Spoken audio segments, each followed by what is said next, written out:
Welcome to the Daily Edge. Steve, Jake, Mark, we are the Noodlebergs. Let's find our edge that always starts with our affirmation. I focus on long-term strategy over short-term hype. Real growth comes from discipline, not distractions. And long-term strategy is that. There's a strategy.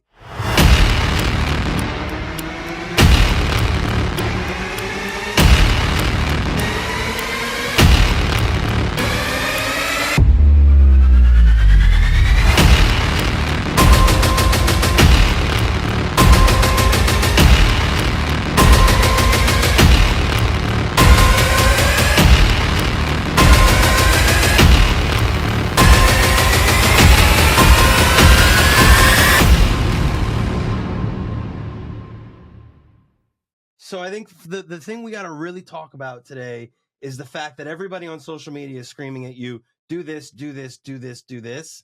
And you have no idea whether or not that's what you should actually be doing. So I had a real good friend early in my career tell You me have friends? to quit shooting on me. And I go, what do you mean? He goes, you ever want to go to the movies? Oh, you should go to this movie, or we're going out to dinner. Oh, you should go, quit shooting on me. What you think I should do does not match what I want to do.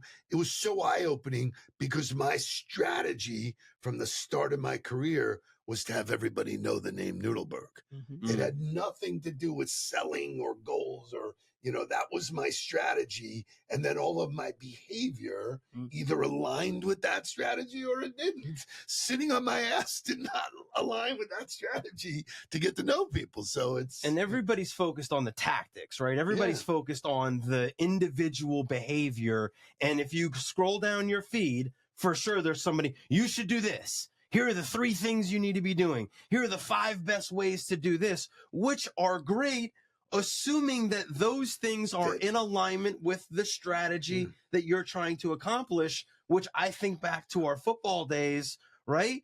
Who we recruited, how we practiced, the plays we ran, everything was informed by the strategy first.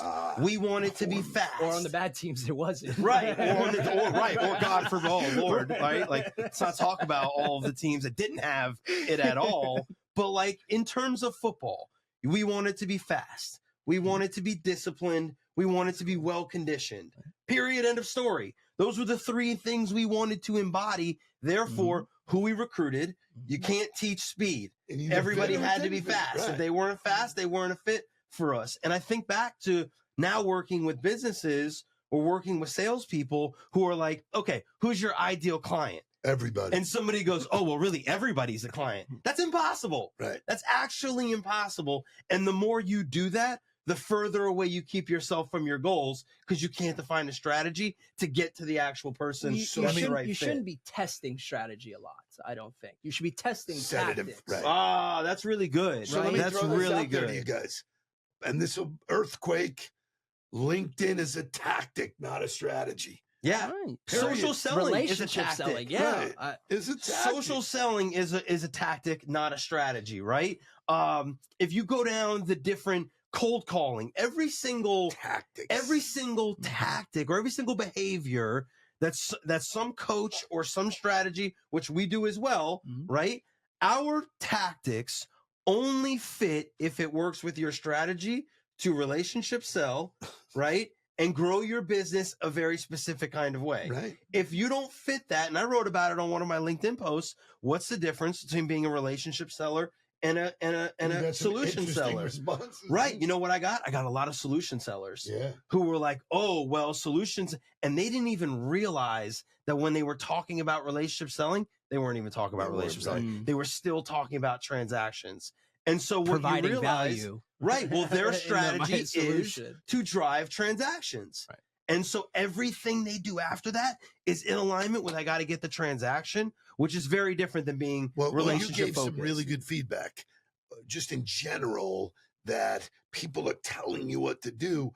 It's okay if you don't do what we share. Well, I think you said that. You have to understand what your product is, obviously your strategy, and then tactics. And because a lot of people on social media are selling like widgets or whatever, the $25, like even who's Andy Elliott. Yeah. Like, I was watching his thing. Their average customer acquisition or whatever they spend is like $24.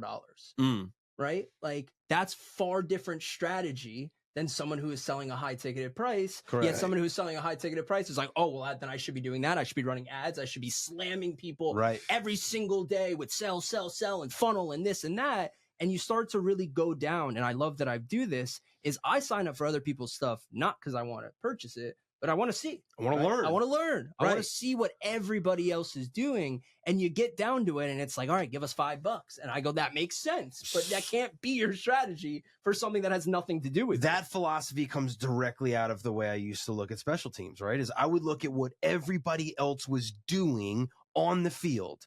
Those are tactics, what they're doing on the field. And I would be like, damn, those are some really good tactics. Then I would bring them back to myself and I would go, Right. can we deploy this tactic? Does it fit in alignment with who we are and what we're trying to accomplish? No, it doesn't. Great. But you can't do that unless you're paying attention, Well, unless you're what you studying said- and looking and you've defined the What strategy. you said that's so amazing is that the tactic is happening on the field. Right. The strategy happens way before that. Right. And so you can't make those changes. Well, let's change our strategy mid-game, which is what people do. Oh, I'm going to try this. Oh, I'm going to try this. And you go away from your strategy. And you're here you are rowing your boat in a circle Right. the entire time, Right, right? that's Like right. you keep switching your strategy, which is essentially When just you- moving one oar to the other side of the boat, when and you're not going anywhere. When you guys came on board with me, right? I shared my strategy was to speak to CEOs, entrepreneurs, and business leaders. Yep. At That's scale. my strategy. That lives way up in the ether. Now, how am I going to do that? Right. How is where I incorporate different tactics. And cold calling is not a tactic to speak to that audience. Because particularly for those people, Right. that's not where you're going to You're get not gonna them. find Correct. Right. So I think, and when you look at like what we built with the Get on the Ball community, right? Like it's not for everybody. Correct. We're well aware that it's not for everybody. It's for three kinds of people. It's for entrepreneurs, it's for business leaders, and it's for revenue generators. If you are at all responsible for revenue, or you're an entrepreneur, or you're a business leader, this is a place that you can come to not only learn, but network and deploy the principles that make high performers high performers. That so we don't want everybody. If you're not of a certain mindset, if you don't have a certain desire, if you're not in a certain role, it doesn't fit for us. And we're perfectly happy with that because that allows us to be wildly more successful with that group of people than trying to be everything to everybody. Right. And you also have to know, especially with social media, that they are businesses, right? Like LinkedIn, Meta, TikTok. Trying to sell Their stuff. goal is to make money. Yeah. Right. No, they are, and they're making And money. they're making They're lots of making money. lots of money. And who's our They did not in the beginning. Correct. And so, Mark, who's the CEO of Instagram? Oh, I'm gonna butcher his name. Mosley. Oh, Messiah or something. I'm gonna butcher it. I'm gonna butcher it, right? But he has taken over recently and become much more forward facing as the leader, talking about the strategy of Instagram, what their goal is, and then tactics ultimately to reach that strategy of what they're pushing. Yeah. And he takes out was this weekend. It was a massive backlash. He decided to post that he took out influencers. In LA. In He LA. went to LA and inside of LA had a dinner with like 8 of Instagram's biggest influencers. Which I think in a normal business, if you Great. equate that, that's like taking out your like 8 highest performing employees Or clients. right. Which would be great, Would right? do It's like a that. great business practice. And I think he was in the post or whatever, he was talking about learning from them. Right. And if you went to the comment section, every comment was like, this doesn't fit me at all. He absolutely got roasted in the comments. Oh, I didn't roasted. see this. Wow. This has nothing to do with a small business owner or selling a product. These people are purely entertainment. And if that's what you're pushing, then maybe this platform isn't right for me and I shouldn't be doing this and you're not pushing the right thing. So ultimately, I wanted to get back to the point of you have to understand where you are and what those strategies are of where you're advertising and where you're putting your message, because that ultimately drives what you do. And if you are not data driven, I think you are going to get left behind. Yeah, it's impossible. You're going to get left It's behind. in impossible to today's make world informed decisions if you're you are not looking at data driven. That goes Right. with anything. And if you are not constantly acquiring data to then make those decisions, you're flying blind. You're flying completely blind. When LinkedIn first got going, and So everybody recruiting. was accepting invites, that was against my strategy. Right. It was like, why do I want someone in my database that I don't know Right. and I've never had a conversation with? So, people were saying, wow, I've got 30,000 followers. And I go, how many do you know? 3. Yep. I go, whoa, I'm not building it that way. And when you build something based on a strategy, it may take longer, it may be harder, but you wind up with something that is worthwhile, So how do you build a strategy, right? And I think this is an important question because social media is a tactic. We talked about Instagram, we talked about LinkedIn, but you Right. could take that to any of it. They're all tactics, right?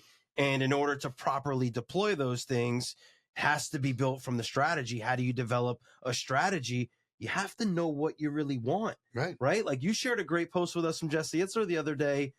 Why would you build $100 million business? Why? Right. Just to do it? Just because other people say you should. Right. Scale. Right. Whoa, Why? whoa. What he do goes, you really want? What Right. do you really You want? can have a $15 million business. It's a beautiful business. People live great. Why do you want to have 1 million followers? Right. Why? Just to have engagement? If it's not helping you do the thing you really want to accomplish. I'm not going to remember Right. his name. I'm not going to remember his name. Something Matt on Instagram, and I should have grabbed the name. But he was doing like really motivational, impactful posts. Oh yeah, every right. day. The guy with the single mic single and the dark mic background. became very yeah. famous. Oh, I like him. I Yes, like him a lot. fantastic. He bailed. Well, he Right. bailed. Right. He came out and jumped said, ship. "I'm a fraud." Right. He goes, "In the last 5 months, I've added 20 pounds. I'm not even doing it for what the original purpose was. I'm a phony."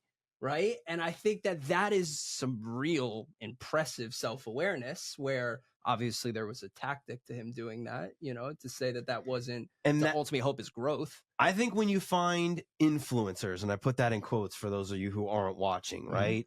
And you find influencers who burn out, it's because they They're got not there living. without having a strategy. They didn't really know why they were doing it. They just started doing it because it was the thing to do, and it was something that they learned, and it was something everybody else was doing. And then they reached the pinnacle and they went, oh shit, this isn't real. I don't really enjoy this. Right. I don't really get anything from this. This isn't really what I want to do, Right. which you talked about it, or in your book. What if you climb the corporate ladder and realize the ladder was leaning against the wrong building? Like, oh no. Oh shit. Yeah, you just climbed 50 stories and guess what? You're on the wrong building. And that happens to a lot of And people. scaling down hurts the ego tremendously. So or what you're making you're- or what the other right. Your strategy is either part of a business or a personal strategy, and I love the fact that when we have strategy meetings, we are all sharing. Like the end of the year, we did very, very good strategic work where everybody shared input and said, in order to get here, this doesn't work anymore. What people said, like, wow, we don't see you at a lot of networking events anymore. Well, you know what? It was the same people over and over. It doesn't work.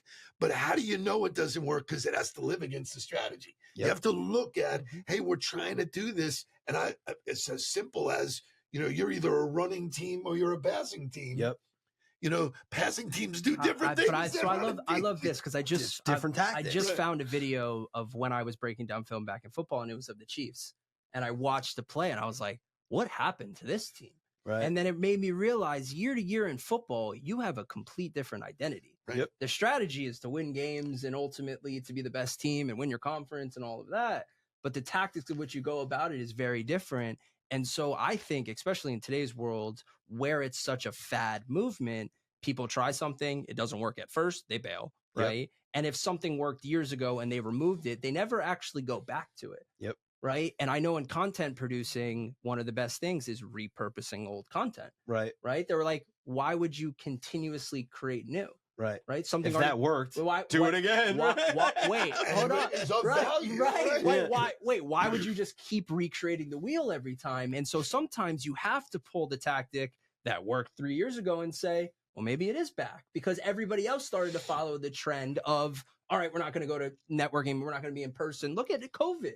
The whole work from home they're trends. 2012, we got beat on a Thursday night. I was at Florida State. We got beat on a Thursday night by NC State. I'm emotional. And I will tell you that I learned this lesson of like, if it ain't broke, don't fix it.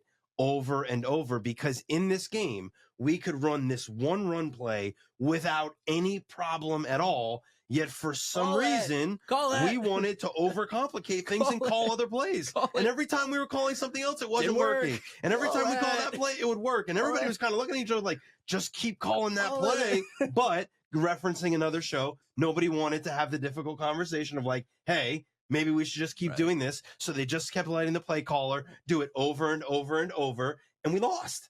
We lost because we were trying to overcomplicate success. If it's working, keep doing it. Like you talk about it all the time in business development. Handwritten notes. They worked 25 years ago. They still work. I ask people, why'd you stop? Oh, I don't know. It worked. Why'd you stop? I've never cold called, and you would probably have to put a bullet in my brain if I had to cold call every day. I would just say that out loud. But, you know, the people who really defend cold calling and it always works. We're not saying it doesn't work ever, right? But if you're hitting at a 2% rate, a 2 out of 100, right? Like I saw someone else, they posted and they go, I've made 4 million cold calls, and I've had 360,000 conversations. Did the math really quick. That would be 7,000 or 7% of that. And I said, okay, of that 7%, how many actually led to a meeting? Probably exponentially lower than that. Right. And I said, you had to make 4 million calls. What's the cost of that? Right. Yeah. What's the cost of that? Why? That's not working. That's complete inefficiency because, I ran a run play once out of 10 and we gained 7 yards. Great. Well, look at this show. Look at this show. We migrated from something we did for 3 years. We did 1,000 huddles, 1,000 plus, and then looked at each other, and I give you guys a lot of credit. You said, this doesn't serve us the way it used to. Right. And that's why strategies change. Yep. You got to look at we don't have the personnel, the market changed, the appetite, whatever, and then you move to something else that fits. That part of our leadership development training is teaching people how to build a strategy, right? And I think if you're not crystal clear on the identity of the team or yourself, it's impossible. But the other thing you really need to understand is then the marketplace, right? For sports, that is the league itself and the opponents you're playing against. You have to understand those things and who you are in order to build a strategy. You have to figure out what the strengths, the weaknesses, the opportunities, and the threats are. You have to know, like, in business, you got to know whether or not you're in a red ocean or blue ocean. I saw it. The SWAT, man. I saw you. This is part of building the strategy. So I think we talk about this for salespeople, right? When you do research on somebody, I know that if I was trying to get somebody in telecom or somebody in real estate, I would call them.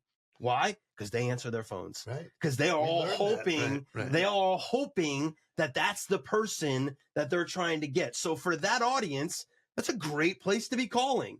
I could tell you that for the majority of CEOs and business leaders around the country, calling is not the way to get to them, but social selling or video through email, there's other tactics. So you could build a strategy for each individual audience segment that you were trying to get to based on who they are and how they interact. And that would wildly increase your success. Yeah, looking in the marketplace, I made a post about it on Friday about the CEO of Starbucks.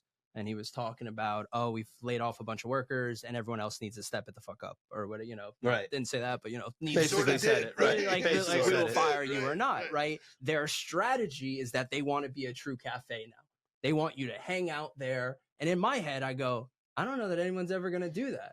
Most of the people that are going to Starbucks, that is their fast food coffee place. Yeah, they became the McDonald's of coffee. They're right. Like they have drive-throughs. They have drive-throughs. Yeah. It is quick serve with the online and ordering. if it's not now. Quick, people bitch like you wouldn't believe. Right. Like I couldn't believe. And so now I'm sitting there and I go, as a CEO, why is that the strategy? Right. Like that's where you're really going to pivot, which is completely different from the original strategy.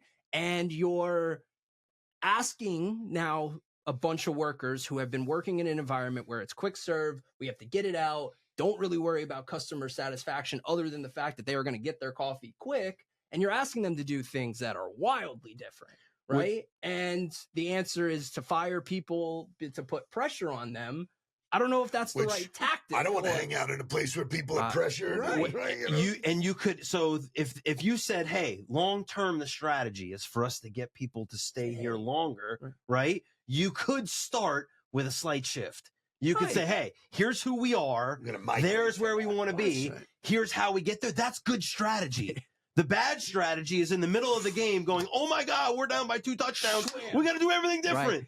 Everything has to change. That is the worst thing you could possibly do in building a strategy. You bring up that point when the New England Patriots were losing. They got in the locker room, and Tom Brady said, we know what we do. Let's just go do it. Right. We just need to execute better. Right. We just need to get better at doing what we do. We know what we do. Right. And I don't think a lot of companies know what they do. They get scared.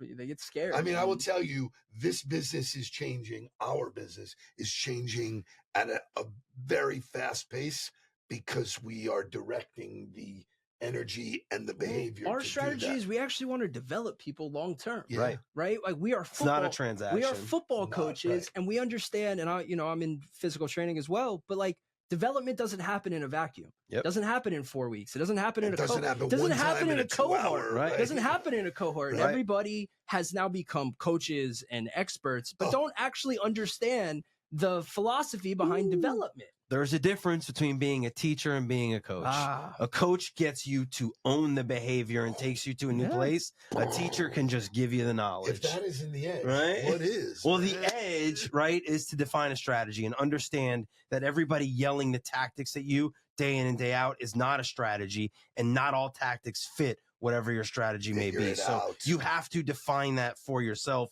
Thank you for finding the edge with us. Remember to like, comment, subscribe, and if you're looking for more ways to get better, go to ontheball.co. We will see you guys next time.